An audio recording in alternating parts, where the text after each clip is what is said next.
Nazis and Russians do not have to be the villains of every single plot. It's lazy writing. We get it. Nazis are bad. Russians are evil. We got it the first 2,000 times it was pushed in plots of TV shows, movies and games, but it is the default go-to for every unimaginative writer in the entertainment industry, and at this point it is just stupid.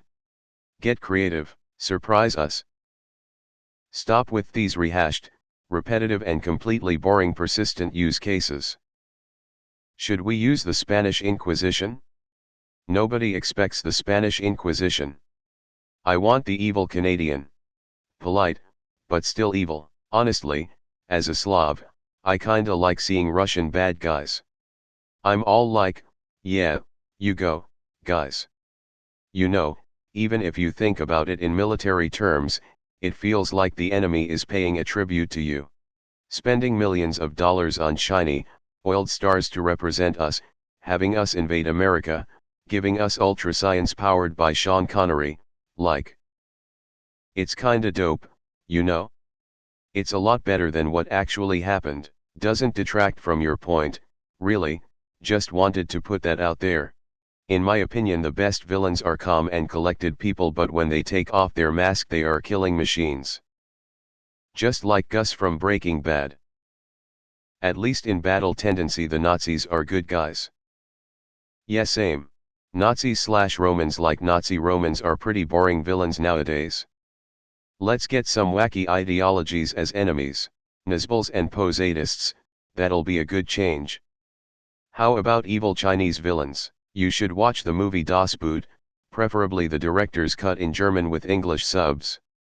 It's about a group of German soldiers going out to sea in a U-boat, submarine, near the end of World War II, at which time the Allies became very proficient in defending themselves from German U-boats. It's a slow, suspenseful movie, but it's also incredibly good. It also doesn't portray the soldiers as good guys or bad guys, it just portrays them as actual people with human emotions. How about the Japanese?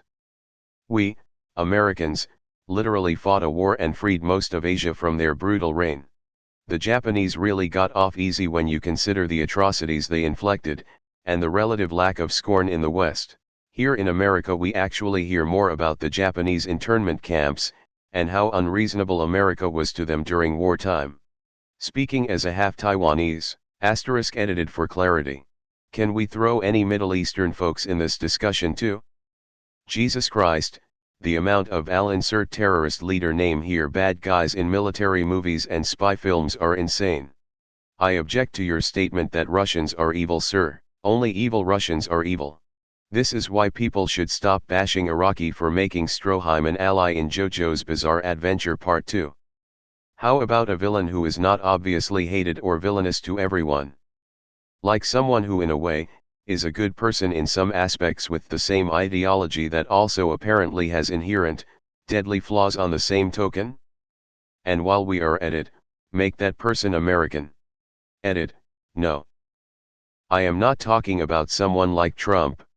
More like someone who, for the sake of making it controversial, was once a charming innocent person convinced he/she was going to change the world for the better, but had to make cold-blooded decisions that fucked over her own peers and loved ones, to make everyone else better, or had to play the game and fuck over someone innocent to rise to power in the hopes of making up for it. That kind of villain. The you can't handle the truth villain. Well, you have to look at what country is making the movie and what time it is made or made about. This is important. The original Red Dawn made while the Cold War was still fresh in people's mind, making the Russians the antagonist. When it was remade it was North Korea because of the time. Saving Private Ryan was a time period piece and Nazis made sense. Hollywood is going to pick villains that their audience can relate to. They're all like American propagandas. I think the whole thing goes to collective trauma. The world as a whole experienced a great trauma with the world wars. The responsibility for the first one falls on the heads of all parties, but it was clear to the world who the worst party was in WW2. And it's taken us decades to try and understand the level of evil that we experienced in that war. Multiple generations have had to learn about it and learn how to deal with it. We as a people are like children whose uncle murdered all our cousins before we were born, then killed himself. We've been trying to understand it, mostly unsuccessfully, ever since. We hear the stories, we see the effects on the people around us, on the people who were alive when the tragedy occurred, and we have to process it. The same thing happens with every enemy a society has. We try to process it, sometimes healthily, sometimes unhealthily. Stranger Things Season 3, I'm looking at you. It's not lazy writing, it's propaganda. Look at the latest Jack Ryan show with Jim from The Office. It was Venezuela right after the Venezuela coup. Look at the movies with the Middle East as the villains. I remember a wrestler that was Iranian during the Gulf War that was a bad guy.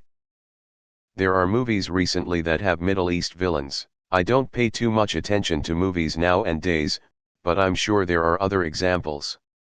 It's all propaganda. I'm tired of all these movies coming out about World War II. We've already got enough World War II movies. There is other periods of history that could be used as a time to write about. That's way too true. I'm black, I know there's neo-Nazis and white supremacists out there, but it's so dull and makes me roll my eyes to the back of my head whenever I see them as villains, especially nowadays because it's everywhere in TV, movies, and books, and it's the same message and characters every single time. You can also say the same thing for religious groups, especially the Catholic Church. It comes to the point that every movie I see a priest or religious figure, I would automatically assume they're the bad guy of the story. While historically the Catholic Church has done a lot of wrong, there are many examples of good people in religion. Mass media just likes to focus on the worst of everything, whether it be a person, religion, or country. They are the villains of every plot because you can't use real, present-day villains or risk their retaliation. New York City has been invaded, its buildings blown up and its citizens slaughtered hundreds of times.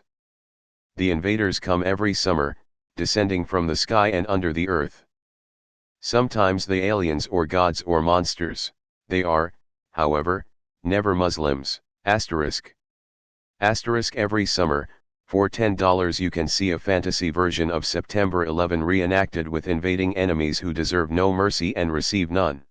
They come in swarms, buildings fall, people run for cover, and then they are beaten back and banished.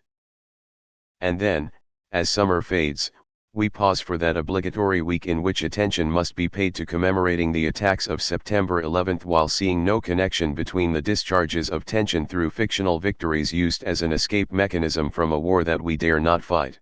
The Dark Knight, the previous Batman film, contained an elaborate analogy to the War on Terror, a shadow version of the real war fought out by men in costumes, proving that it was possible to release a big-budget movie supportive of the War on Terror so long as it was dressed up in the right costume.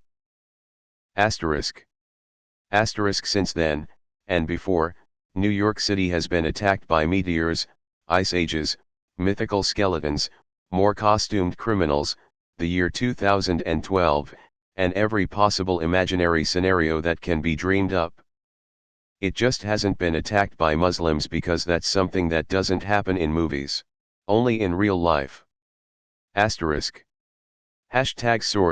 https://sultankanish. blogspot.com/2012/07/invaders from outer space. HTML